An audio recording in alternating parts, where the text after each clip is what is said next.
The first weeks of Danny Callahan's life on Aethera passed in a slow and quiet rhythm. He woke before dawn every morning, when the lavender sky was still dark, and the twin moons of Aethera hung low on the horizon. He dressed in simple clothes, walked down to the lower courtyard of the estate, and exercised. The courtyard was a wide open space, surrounded by walls of pale crystal. It had been designed as a garden, with thin silver trees and low flower beds that glowed faintly in the early light. Danny used it as a gym. He did push-ups on the smooth stone floor, pull-ups from the arch of a decorative gate, and ran laps along the perimeter until his shirt was soaked through. No one paid attention at first. The servants who worked in the estate, lower caste Valori, who cooked and cleaned and maintained the grounds, barely noticed him. He was the human. He was not their concern. But over time, they began to watch. A young servant named Pella was the first to speak to him. She brought his morning meal to the courtyard one day and found him hanging from the stone arch by one arm, pulling his entire body up and down in a slow, controlled motion. She stood there holding the tray, unsure what to do. Danny dropped down, smiled at her, and said, "Thank you, Pella." She nearly dropped the tray. Not because of the exercise, but because he knew her name. No noble had ever learned her name. She had worked in this estate for 6 years, and Serafina herself had never once addressed her by anything other than you. From that day on, Pella brought his meals personally. She told the other servants about the human who knew their names and said thank you for everything. At first, they did not believe her. Then they saw it for themselves. Danny treated every servant in the estate with the same steady, simple kindness. He thanked them for meals. He asked them how their day was going. When a supply delivery came in and the heavy crates needed to be moved to the storage level, Danny walked over, picked up a crate that normally took 2 servants and a gravity lift to move, and carried it under one arm while talking to the delivery worker about the weather. The servants stared. The crate weighed nearly 300 pounds by Earth measurement. Danny carried it like it was a bag of groceries. He did not seem to notice their reactions, or if he did not show it. Serafina, for her part, kept her distance. She had her own life, her own duties, and her own frustrations. The marriage had not changed her daily routine in any meaningful way. She attended council meetings remotely, managed her family's minor trade interests in the outer colonies, and exchanged messages with her siblings, who sent their sympathies in tones that barely hid their relief that it was her and not them. She thought of Danny as furniture. He was there. He existed in the same space, but she did not engage with him any more than she would engage with a chair. That changed slowly, in ways she did not expect. One evening, she walked through the lower level of the estate and found Danny in the maintenance corridor. He was on his knees, working on a section of wall where the crystal paneling had cracked. He had a set of tools laid out beside him, not Valori tools, but the woodworking tools he had brought from Earth, adapted with careful hands to work on alien materials. The crack was nearly sealed, better, in fact, than what the estate's maintenance drones usually produced. "What are you doing?" Serafina asked. Danny looked up. "This panel has been cracked for a while. Water was getting in behind it. Figured I would fix it before it got worse." She stared at him. "That is not your responsibility." "I know," he said, "but it needed doing." He went back to work. She stood there for another moment, then walked away without another word. But she noticed, and once she started noticing, she could not stop. She noticed that he woke every morning without fail, no matter how cold the night had been or how thin the air felt. She noticed that the servants moved differently around him, with less tension in their shoulders and more ease in their steps. She noticed that the estate, which had been slowly falling into minor disrepair for years because she never bothered with the details, was quietly being put back together by a man who had no obligation to lift a finger. She also noticed, with a discomfort she could not name, that he never once complained. Not about the food, which was designed for Valori digestion, and often did not agree with him. Not about the thin air, which left most humans lightheaded for weeks. Not about the isolation, the lack of human company, the fact that he was 40 light-years from everything he had ever known. He just adapted. Quietly. Completely. The real test came on the night of the dinner. Serafina was required to host a gathering of regional nobles as part of her family's political obligations. Among the guests was Lord Kael Velsoron, a powerful figure in the Dominion who had openly opposed the peace treaty from the beginning.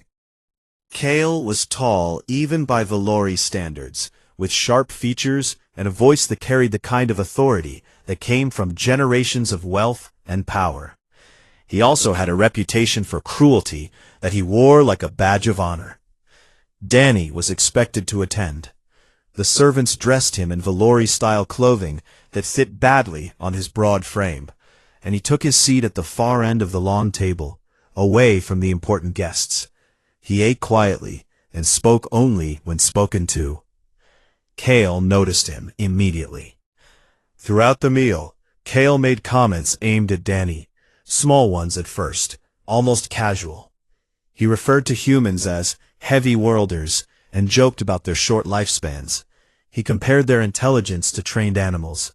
He asked another noble, loudly enough for the entire table to hear, whether the human had been house-trained before arrival.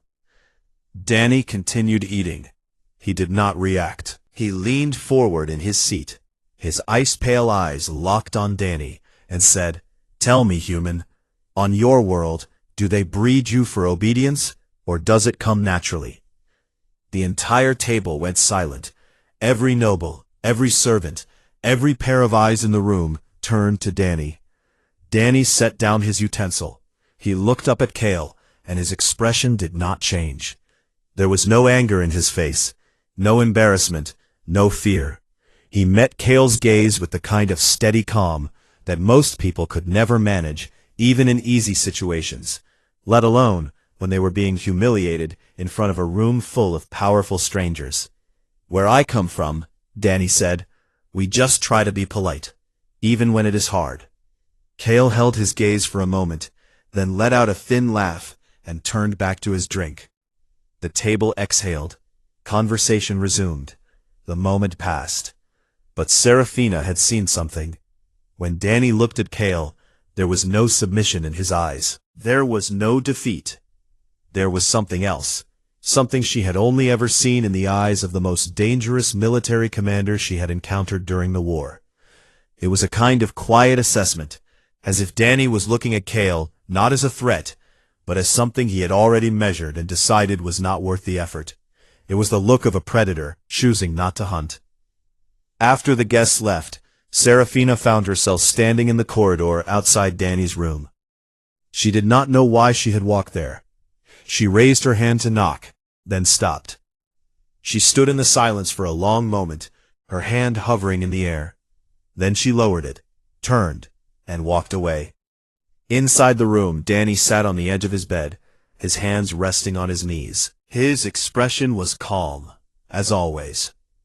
But in the low light of the Aetheran night, the muscles in his forearms were taut, and his knuckles were white. He had been polite.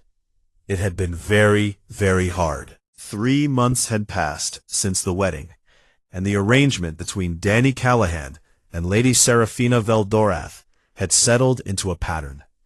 She managed her duties. He kept to himself. They shared an estate, but barely shared a conversation.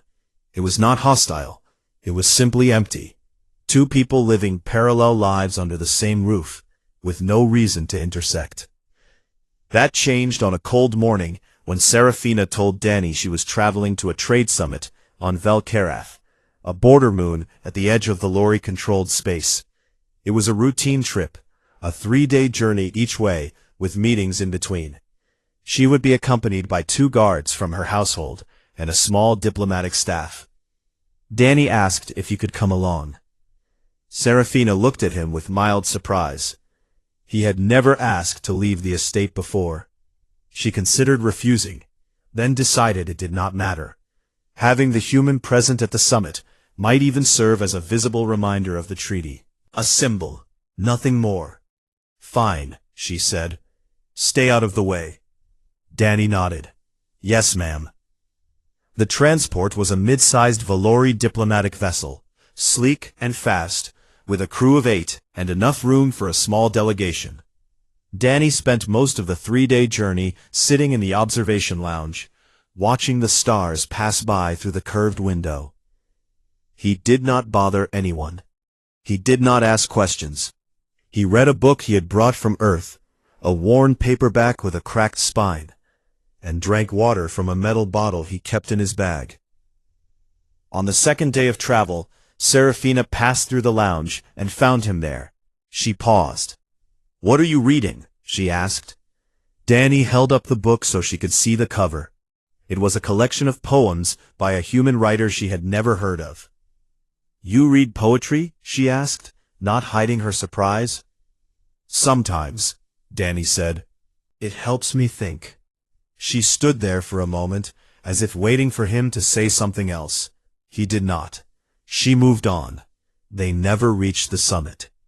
On the morning of the third day, the transport dropped out of faster-than-light travel near the Vel-Karath approach corridor, and was immediately hit by a targeted electromagnetic pulse. The ship's engines died. The lights cut out. Emergency power kicked in with a dull red glow that turned every corridor into a tunnel of shadows. The pilot's voice came over the internal speakers, tight with panic. "We have been hit. Engines are down. There is a vessel approaching. It is Scari." The Scari were one of the most feared species in the outer sectors. They were raiders, nomadic and violent, with no homeworld and no laws. They traveled in packs, attacked trade routes, and took whatever they wanted. They were reptilian in appearance, heavily armored with thick natural plating across their bodies, and they stood nearly 6.5 feet tall, with jaws strong enough to bite through metal cable. Serafina felt the blood drain from her face. Scari did not negotiate. Scari did not take prisoners unless they planned to sell them. And a Valori noblewoman would fetch a very high price on the black markets of the Outer Rim. The 2 household guards took positions outside the main cabin. They were trained soldiers, capable and loyal, but they were Valori. Their bones were hollow. Their bodies were built for speed and precision, not brute force. Against Scari, they would not last long. The boarding happened fast. The Scari cut through the hull in less than 2 minutes, and the sound of their entry, the screaming of torn metal, and the heavy thud of armored boots, echoed through the ship like thunder. The guards met them in the corridor, outside the main cabin. There were sounds of pulse fire, shouts, and then 2 heavy crashes as both guards were thrown into the walls with enough force to crack the paneling. Then the door to the main cabin opened. 5 Scari stepped inside. They were enormous, filling the doorway with their bulk. Their scales were dark green, almost black, and their eyes were yellow with vertical slits. They carried plasma cutters and serrated blades that looked like they had been used many times before. The leader of the group, a massive Scari with a scar running across his jaw, looked at Serafina and let out a low, rumbling laugh. "A Valori noble," he said in broken common tongue. "This is a good day." Serafina backed against the far wall. Her heart was pounding so hard she could feel it in her throat. She had no weapon. She had no armor.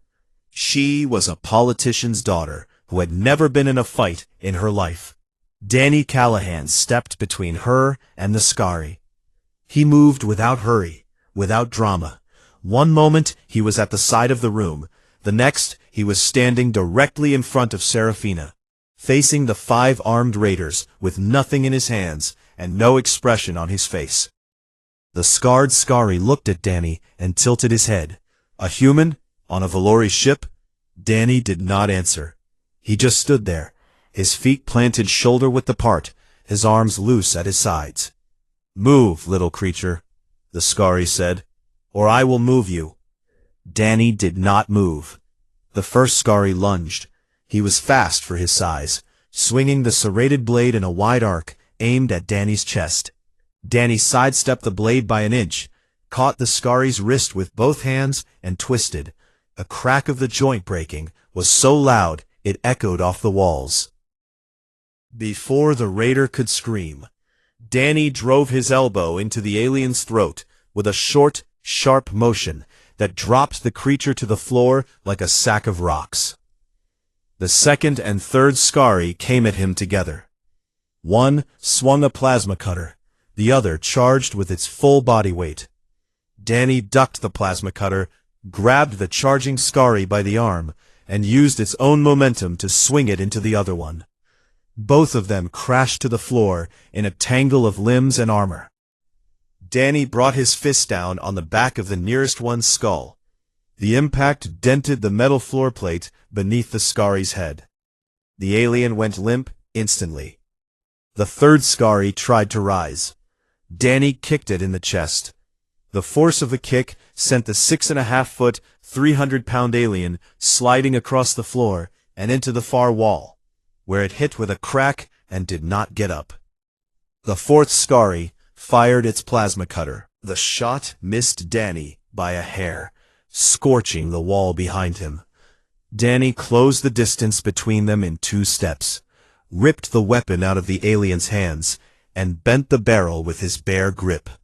The metal screamed as it folded. Then he swung the broken weapon into the side of the Scary's head, and it dropped.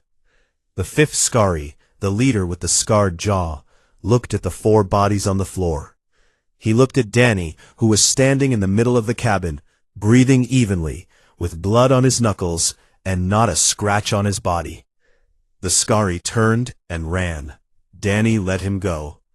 The entire fight had taken less than 20 seconds. Danny turned to Serafina. His expression had not changed. His breathing was steady. He was not shaking. "Are you hurt?" he asked. Serafina could not answer. She was pressed against the wall, her eyes wide, her mouth open. She stared at the 4 unconscious Scary on the floor, at the dented metal beneath them, at the bent weapon still in Danny's hand. Her 2 guards, both alive but injured, had dragged themselves to the cabin door and were staring at Danny with a kind of awe that bordered on fear. "Serafina," Danny said again gently, "are you hurt?" "No," she whispered. He nodded, set the broken weapon down, and said, "Good. We should check on the crew." On the flight home, after a rescue vessel arrived and towed the damaged transport back to Aethera, Serafina sat across from Danny in the medical bay. She had been silent for hours. Danny sat with his hands on his knees, looking out the window at the passing stars. Finally she spoke. "What are you?" she asked. Danny looked at her. There was no aggression in her question, no accusation, just genuine, honest confusion. "I am just a guy from Montana," he said. She shook her head slowly. "You are not." He did not argue. That night, back on Aethera, Serafina accessed her family's intelligence network and began searching for everything she could find on Danny Callahan. Most of his military record was locked behind layers of Earth Coalition security clearance. Pages and pages of operations, all redacted. Dates and locations blacked out. Unit names removed. But one file had been partially unsealed during the peace negotiations.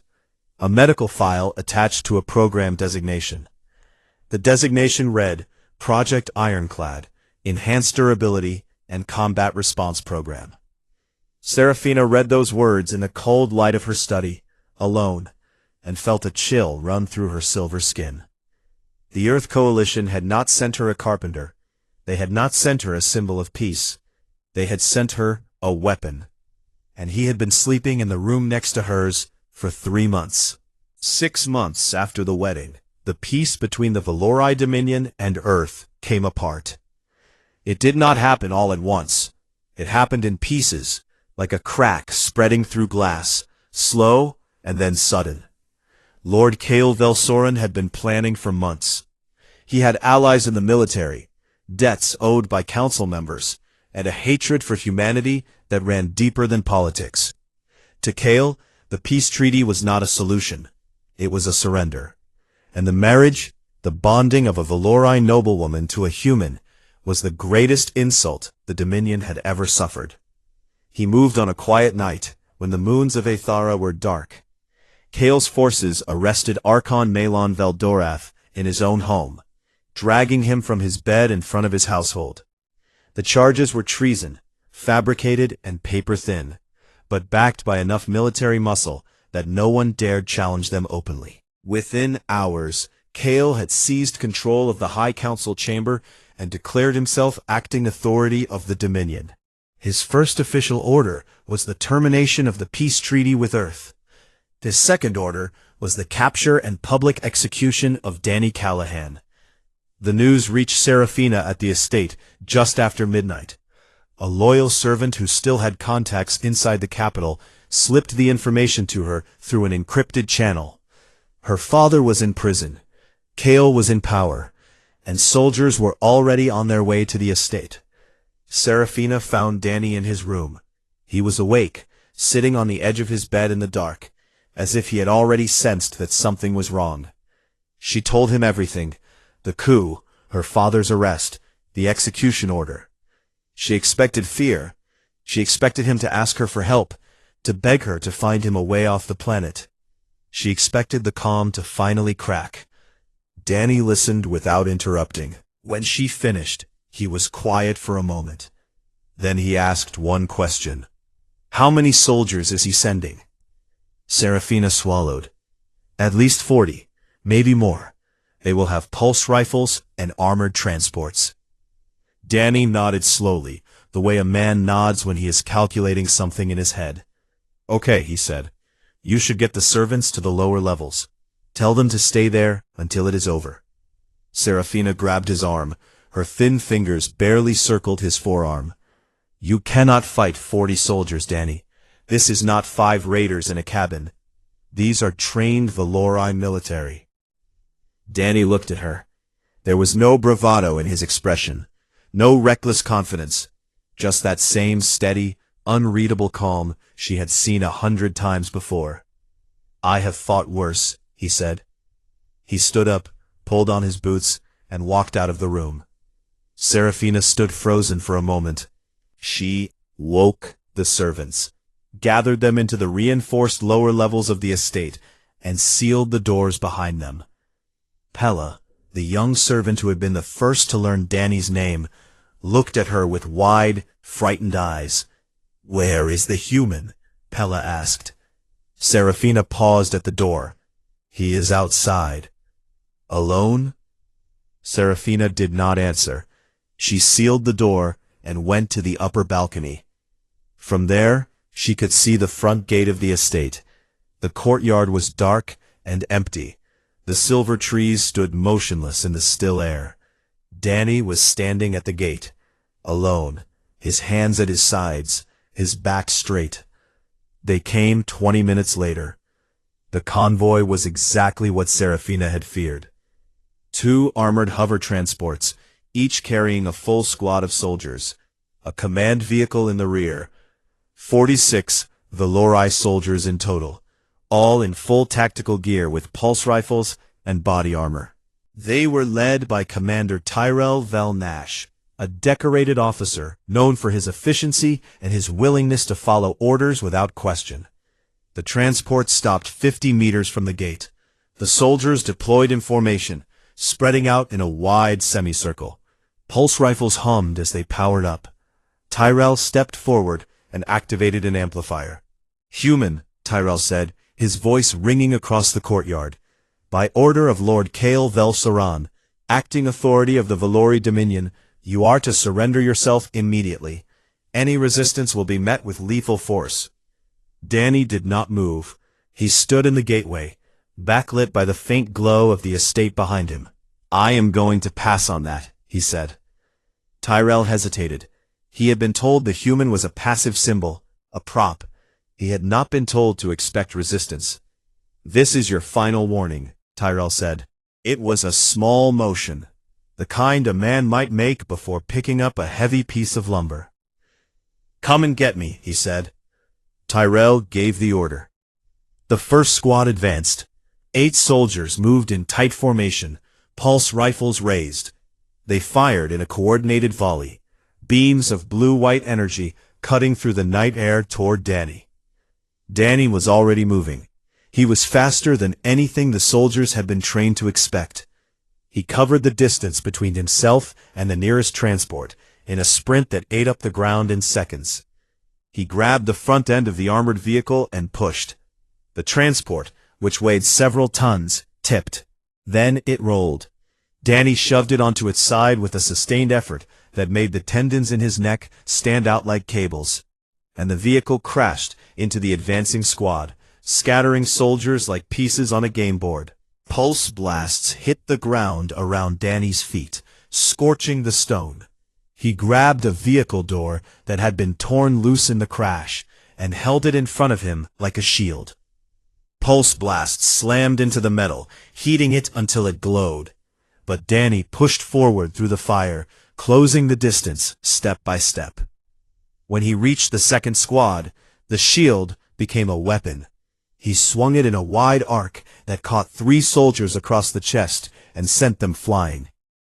He dropped the door, caught a pulse rifle mid-swing from a 4th soldier, and pulled it away from the alien so hard that the soldier spun and fell. Danny moved through them with a kind of brutal efficiency that did not look learned.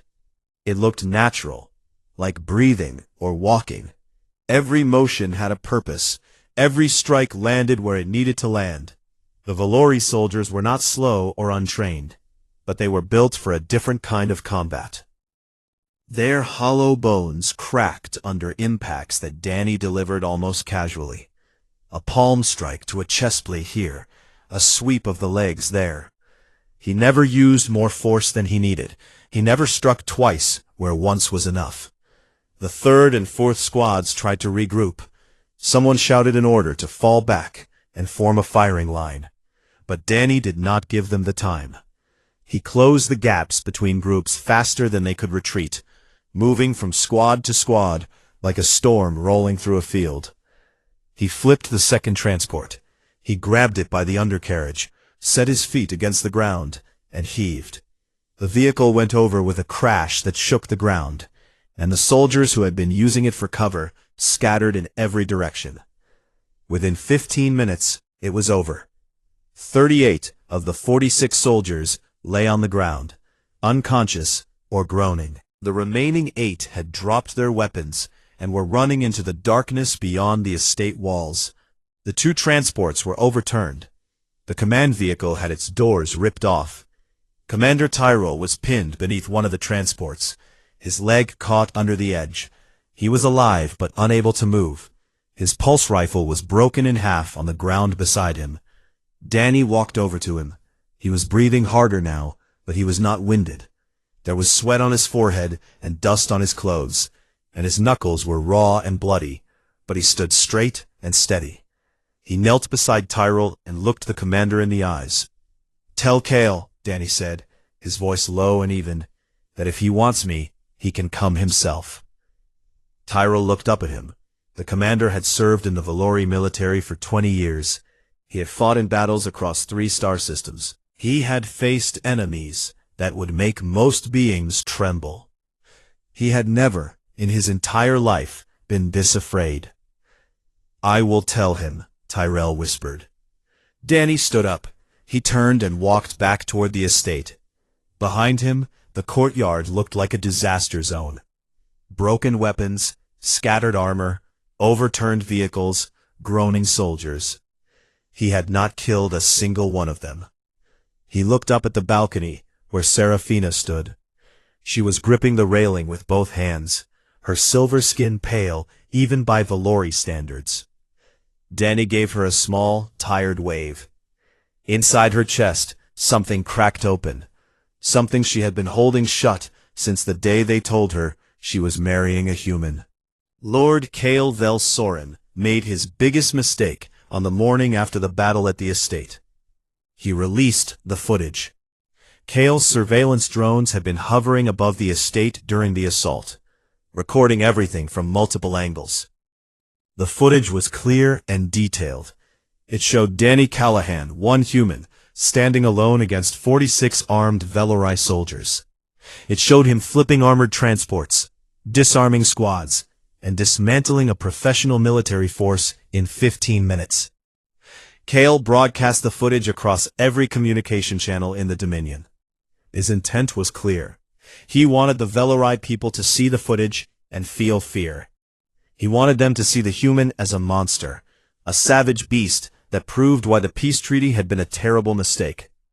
He wanted outrage. He wanted support for his coup. He got the opposite. The Velori public watched the footage in silence. They watched it in their homes, in their workplaces, in public gathering halls across 3 star systems. They watched a single human being move with a speed and power that no Velori soldier could match. They watched him break through pulse rifle fire, overturn vehicles with his bare hands, and take down trained warriors like they were children. And then they noticed something that Kale had not anticipated. Danny had not killed anyone. Every soldier he struck was alive. Every body on the ground was breathing. He had broken bones and disabled weapons and overturned transports, but he had deliberately, carefully, and consistently chosen not to take a single life. The Velori had always believed that humans were violent and primitive, creatures who solved every problem with bloodshed. It showed a being of terrifying power who had chosen, in the middle of a fight for his own survival, to show mercy. The debates started almost immediately. In homes across the Dominion, Velori citizens asked each other questions they had never considered before. If one human could do this, what would happen if Earth sent 100, 1,000? What would an actual human army look like if even a single unarmed individual could defeat an armored squad? And if this human had been living peacefully on Aethera for 6 months, without hurting anyone, without threatening anyone, without demanding anything, what did that say about the species the Dominion had been fighting for 9 years? The fear Kale wanted turned into something else. It turned into doubt. Doubt about the war, doubt about the coup, and doubt about Kale himself. Seraphina saw the opportunity and seized it. She was the youngest daughter, the spare, the one who had been married off because no one thought she mattered. But she had spent her whole life watching the powerful play their games, and she had learned more than anyone realized. She reached out to her father's allies on the High Council, the ones who had stayed silent during the coup out of fear rather than loyalty to Kale. She called them one by one, using encrypted channels and old favors and the kind of quiet persuasion that her family was known for. She reminded them of what Kale's leadership would mean, a return to war with Earth, a war they now knew, thanks to the footage, they could not win. She also did something unexpected. She appeared in public. 3 days after the battle, Seraphina stood before a gathering of citizens in the lower district of Valaris and spoke. She did not shout. She did not make grand promises. She simply told them the truth. My father was arrested on false charges by a man who wants power more than he wants peace, she said. The human you saw in that footage is my husband. He was sent to us by Earth as a gesture of good faith. He has lived among us for 6 months. He has fixed our walls, learned our servants' names, and eaten our food without complaint. When soldiers came to kill him, he fought back, and he chose not to kill a single one of them. She paused and looked out at the crowd. Ask yourselves, she said, what kind of species sends a man like that to make peace? And what kind of leaders try to destroy that peace for their own gain? The crowd was silent. Then slowly, they began to nod. Danny stood behind her during every public appearance. He never spoke at the gatherings. He never made demands or threats. He simply stood there, calm and quiet, his hands at his sides, his eyes steady. His presence alone said everything that needed to be said. Within 2 weeks, Kale's support began to collapse. Council members who had backed the coup started switching sides. Military commanders who had followed Kale's orders began quietly withdrawing their forces. The public, which Kale had expected to rally behind him, was instead rallying behind the image of a human who had shown strength without cruelty. Kale tried to respond. He gave speeches about the dangers of human influence. He released statements calling Danny a biological weapon and Seraphina a traitor to her species. But every word he spoke only drove more people away. The footage had done its work. The people of the Dominion had seen something with their own eyes, and no amount of political rhetoric could unsee it. On the 21st day after the coup, the High Council voted.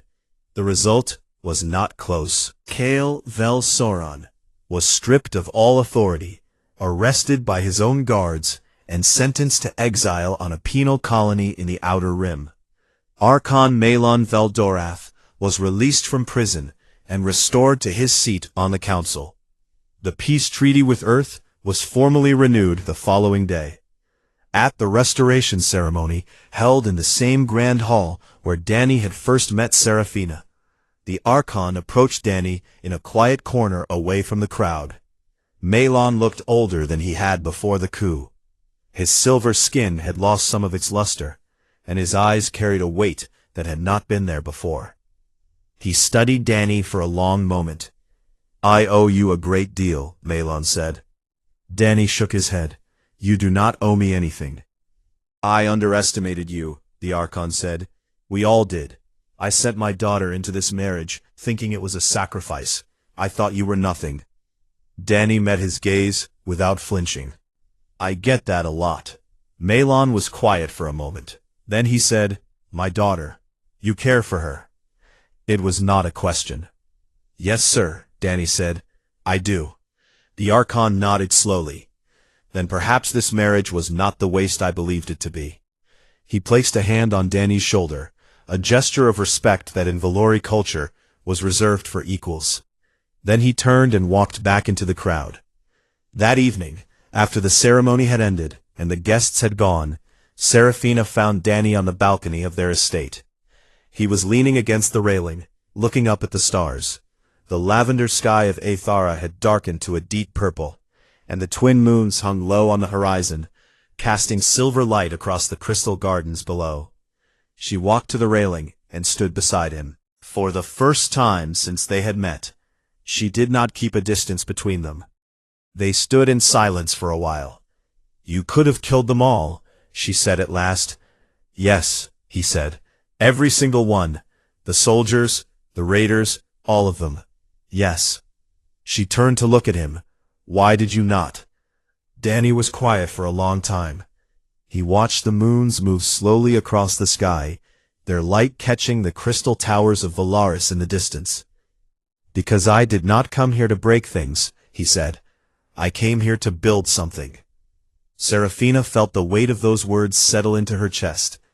She had spent her whole life being told that humans were destroyers, that their strength made them dangerous, that their short lives made them reckless and cruel. But the man standing beside her had taken every insult, every threat, every attack, and had responded with patience, with restraint, and with a kindness that asked for nothing in return. She reached over and took his hand.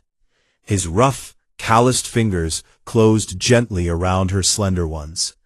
He did not squeeze. He just held on. "You are the strangest creature I have ever known," she said. Danny smiled. It was a real smile, small and tired and warm. "I get that a lot too," he said. They stood together on the balcony, hand in hand, watching the stars of an alien sky. Two people from different worlds, thrown together by politics and war, and the desperate hope that maybe, just maybe, peace was possible. Behind them, the estate was quiet. The servants slept.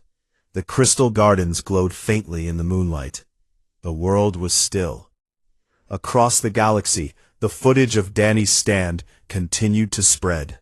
It passed from the Valori Dominion to neighboring civilizations, from trade hubs to military outposts, from one end of known space to the other. Alien species who had never met a human watched the recording and quietly, carefully, revised their understanding of what humanity was. They had thought humans were weak. They had thought humans were primitive. They had thought humans were beneath them. They were wrong. On a small estate on the outskirts of Valaris, a carpenter from Montana held the hand of a Valori noblewoman and looked up at the stars. He had been sent across the galaxy to be a symbol. He had become something far more. And somewhere, in the vast and endless dark between the stars, the universe took note. Humanity was not to be underestimated. Not now, not ever. The war between Earth and the Valori Dominion had lasted 9 long years. Millions had died on both sides. Ships burned in the black emptiness of space every single day, and neither side could land a final blow. Earth was tough, but outnumbered. The Valori were advanced, but stretched thin across 3 star systems. Everyone was tired. Everyone wanted it to stop, but nobody wanted to be the first to bend the knee. The Valori were not like humans. They were tall, some nearly 7 feet, with silver skin that caught light like polished metal.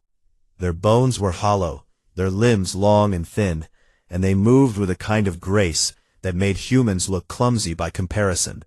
But that grace came at a cost. They were fragile. A fall that would bruise a human could shatter a Valori arm. Their power had never come from their bodies. It came from their ships, their weapons, and their minds. It was the Valori High Council that proposed the solution. Deep in their ancient traditions was a practice older than their space travel, a bonding marriage between 2 warring civilizations. If a member of one side married a member of the other, the bond was considered sacred and unbreakable under Valori law. It would tie the 2 species together and force the peace to hold, at least in theory. Earth's diplomats were skeptical, but they were also desperate. The war was bleeding them dry. After weeks of debate, they agreed. The Valori would provide a bride. Earth would provide a groom. The bride was Lady Seraphina Veldorath. She was the youngest daughter of Archon Malon Veldorath, one of the 5 most powerful rulers in the entire Dominion. Seraphina was beautiful by Valori standards, tall and sharp-featured, with silver skin that had a faint blue shimmer, and eyes the color of pale ice. But she was also the least important of her siblings. She had no military command, no political seat, and no real influence. Her father had offered her up for the marriage because, in his words, someone must go, and it might as well be someone we can spare. Seraphina accepted the arrangement without protest, but inside she burned with quiet anger. She saw it for what it was. She was being thrown away, handed to a species her people openly called primitive. Humans were short-lived, heavy-boned, and violent. The idea of being bonded to one made her stomach turn. On Earth's side, the task of choosing a groom fell to a committee of generals and diplomats. They did not want a politician. Politicians talked too much and made things worse. They did not want a scientist.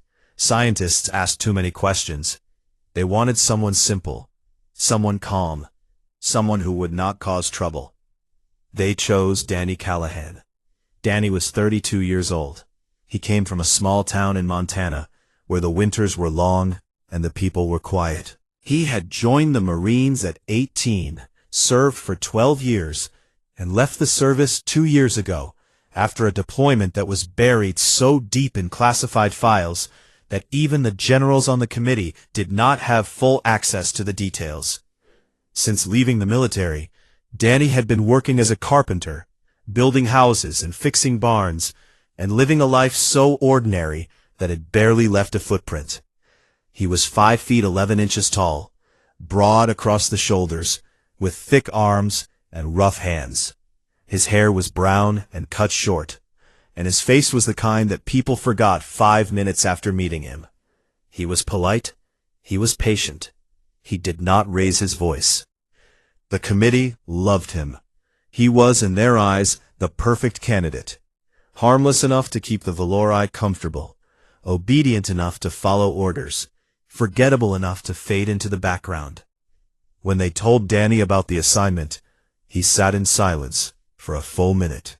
Then he asked only one question. Will it actually stop the war? They told him it would. He agreed. 3 weeks later, Danny Callahan boarded a diplomatic transport and traveled across 40 light-years of space to the Valori homeworld of Aethara. He brought with him one bag of personal belongings, a set of woodworking tools, and a calm expression that never changed no matter what happened around him. Aethara was nothing like Earth. The sky was a pale lavender, and the cities were built from a crystal-like material that hummed faintly with energy. Everything was tall and narrow, designed for a species that valued height and elegance above all else. The air was thinner than what Danny was used to, but he adjusted without complaint. When his transport landed at the capital city of Valaris, a crowd had gathered. Thousands of Valori stood along the crystal walkways, watching as the humans stepped out into their world. He was shorter than almost everyone there. His shoulders were too wide. His skin was dark from years of sun, a sharp contrast to the silver tones around him. He looked to them like a rough stone dropped into a palace made of glass. Whispers moved through the crowd. Some were curious. Most were disgusted. A few laughed. Danny walked through them without reacting. He kept his eyes forward and his hands at his sides. The formal reception took place in the Grand Hall of the Dominion, a massive space with ceilings so high they disappeared into shadow. Hundreds of Valori nobles filled the room, dressed in flowing garments that shimmered with light. They drank from crystal glasses and spoke in low, melodic voices, and every single one of them turned to look when Danny entered. Seraphina stood at the center of the hall, waiting. She wore a gown of deep blue that caught every beam of light in the room and threw it back in fractured patterns. She was nearly a foot taller than Danny, and when he approached, she looked down at him with an expression that sat somewhere between boredom and contempt. Danny stopped in front of her, looked up and extended his hand. "Nice to meet you," he said. Seraphina stared at his hand for a long moment, then took it briefly, her thin fingers barely touching his rough palm, before pulling away. "Likewise," she said, and her tone made it clear she did not mean it. The wedding took place 5 days later. It was a grand ceremony held in the Temple of Binding, an ancient Valori structure where political marriages had been sealed for thousands of years. The walls were lined with the names of every pair ever bonded there, carved into the crystal in flowing script. Seraphina spoke her vows in a flat, empty voice. She said the words because she had to, not because she believed them. Danny said his vows quietly but clearly, and there was something in his voice that did not match the situation. He sounded like he meant every word. Several Valori in attendance exchanged confused glances. They had expected the human to be nervous or awkward. They had not expected sincerity. After the ceremony, Danny was given quarters in Seraphina's estate on the outskirts of Valaris. The rules were explained to him in simple terms by one of Seraphina's attendants. He was to live in the estate. He was not to involve himself in Valori politics. He was not to leave the grounds without permission. He was a symbol of peace, nothing more and nothing less. Danny listened, nodded, and said, "Understood."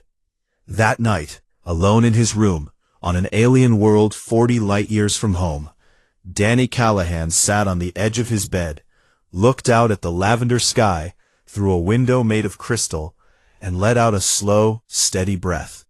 He had made a deal. He would keep it, whatever it cost him. Outside, the stars of Aethara burned cold and distant, and the Valori Dominion slept peacefully, completely unaware of what they had just invited through their doors.